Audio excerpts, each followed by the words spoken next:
ఈరోజు Sirpur paper mill gate ముందు ప్రధానంగా మహాధర్నా కార్యక్రమానికి జేఏసీ ఆధ్వర్యం పిలుపు ఇవ్వడం జరిగింది. మహాధర్నా ఎందుకు చేయాల్సి వస్తుంది ఈరోజు అని అంటే, కేంద్రంలో అధికారంలో ఉన్నటువంటి భారతీయ జనతా పార్టీ ప్రభుత్వము పెట్టుబడిదారు వ్యవస్థకు పూర్తి స్థాయిలో మద్దతు తెలుపుతూ కార్మిక చట్టాలను,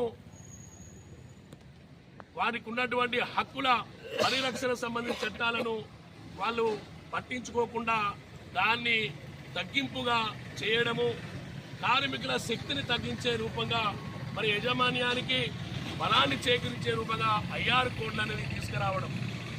ఇవాళ 6 కోడ్లో మరి ఉన్నటువంటి ఏదైతే ఆ కాపీస్ జీవోస్ ఉన్నాయో, యజమాన్యము ఈ కేంద్ర ప్రభుత్వము మా ఇష్టానుసారంగా మా ఇష్టం వచ్చిన రీతిలో ఈ యొక్క ఫ్యాక్టరీని, కంపెనీని, పరిశ్రమను నడుపుకోవచ్చని చెప్పి మా ఇష్టానుపూర్వం మేము ఎన్నికలు పెట్టము, ఈ 6 కోడ్లు ఎన్నికలు పెట్టద్దంటున్నాయి. దీంట్లో ఉన్నటువంటి లొసుకులు చాలా ఉన్నాయి. ఇవన్నీ కార్మికులకు అపోజిట్ గా ఉన్నాయి.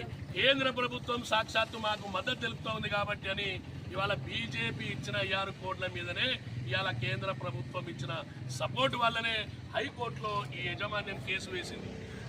మరి ఆ 6 కోడ్లను ఈ రాష్ట్రంలో రాష్ట్ర ప్రభుత్వం, కేంద్ర ప్రభుత్వం ఇచ్చిన కోడ్లను మరి కేబినెట్ లో ఆమోదించకుండా, మరి రాష్ట్ర ప్రభుత్వం గెజిట్ తయారు చేయకుండా, మరి ఎలాంటి నిర్ణయం దాని మీద చెప్పకుండానే మరి యజమాన్యం ఆ 6 కోడ్ల మీద హైకోర్టులో కేసు వేస్తే మరి దాన్ని పట్టించుకోవాల్సిన బాధ్యత ఎవరిపైన ఉంది.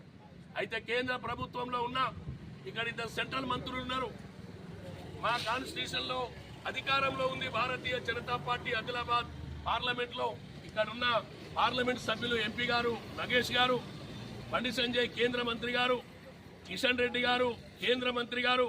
మరి ఇక్కడ మనం అధికారంలో ఉండి 2 మంత్రిత్వాలు ఇక్కడ ఉన్న మరి 6 కోడ్లను తెలంగాణ రాష్ట్రంలో ఇంప్లిమేషన్ కావట్లేదు. 6 కోడ్ల వల్ల సిర్పూర్ పేపర్ మిల్లో ఉన్న 373 మంది కార్మికులు అన్యాయానికి గురవుతా ఉన్నారు. యజమాన్యం కావాలని రాజీనామా పెడుతుంది, కావాలని ఇలా తాత్సారం చేయాలన్న ఉద్దేశంతోనే హైకోర్టులో పిటిషన్ వేసిందన్న సంగతి మరి మీకు తెలియదా? మీకు ఇంకా వినబడలేదా? మీరు మా వైపు జర దృష్టి పెట్టి ఆలోచించమని చెప్పి వేదిక నుండి తెలియజేస్తూ, మరి రాష్ట్ర ప్రభుత్వం మీరు అమలు చేయనటువంటి, అమలుకు ఒప్పుకున్నటువంటి మరి 6 కోట్ల మీద ఈ సిర్పూర్ పేపర్ మిల్లు హైకోర్టులో పిటిషన్ వేసిందన్న సంగతి ఇక్కడ ఎమ్మెల్సీ గారు కానీ, ఇక్కడున్న జిల్లా ఇన్ఛార్జి మంత్రి గారు కానీ, మరి లేబర్ మంత్రి గారు కానీ, ముఖ్యమంత్రి గారు కానీ ఎందుకు మీరు పట్టించుకోలేకపోతున్నారు? ఎందుకు పట్టించుకోకపోవడం లేదు? దానికి సంబంధించిన కారణాలు చెప్పాలి. ఎందుకు ఈ రాష్ట్రంలో మేము లేమా? ఎందుకు ఈ రాష్ట్రంలో సిర్పూర్ పేపర్ మిల్లు యజమాన్యమే ఉన్నదా? అందులో పనిచేసే కార్మికులు ఈ ప్రాంతానికి చెందినవారు కాదా? 100 కోట్ల రూపాయలు రాయల్టీస్ ఇచ్చినప్పుడు, ఈ కోర్టుకు లోన్లు ఇచ్చినప్పుడు, ఈ కంపెనీకి కావాల్సిన పూర్తి సహకారం, వనరులన్నీ సమకూర్చినప్పుడు మరి పనిచేసే కార్మికుని ఓడు ఎవరు వినాలి?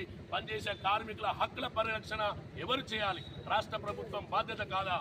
తక్షణమే మరి ఇలాంటి 83 రోజులు గడిచినా మరి స్థానిక నాయకులు ఇక్కడికి రాకపోవడం, పూర్తి స్థాయి మద్దతు ప్రకటించడం కాదు, ప్రత్యక్షంగా మాతో కలిసి పోరాటానికి రావాలని చెప్పి ఈ వేదిక ద్వారా వాళ్ళకు ఉదయపూర్వకంగా ఆహ్వానం తెలియజేస్తా ఉన్నాం.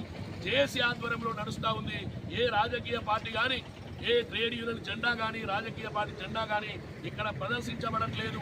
రాజకీయాల వేదిక కాదు, ఇది కేవలం కార్మిక హక్కుల పరిరక్షణ కోసం జరిగే పోరాటం అని భావించి ప్రతి నాయకుడు వచ్చి, ఎమ్మెల్యే, ఎమ్మెల్సీ కూడా, మంత్రి గారు కూడా, ఇక్కడ ఎంపీ గారు కూడా వచ్చి మద్దతు తెలవాలని చెప్పి మేము ఉదయపూర్వకంగా ఆహ్వానం చేస్తా ఉన్నాం. కార్మికుల ఐక్యత, కార్మికుల ఐక్యత, జేఏసీ జిందాబాద్, జేఏసీ జిందాబాద్.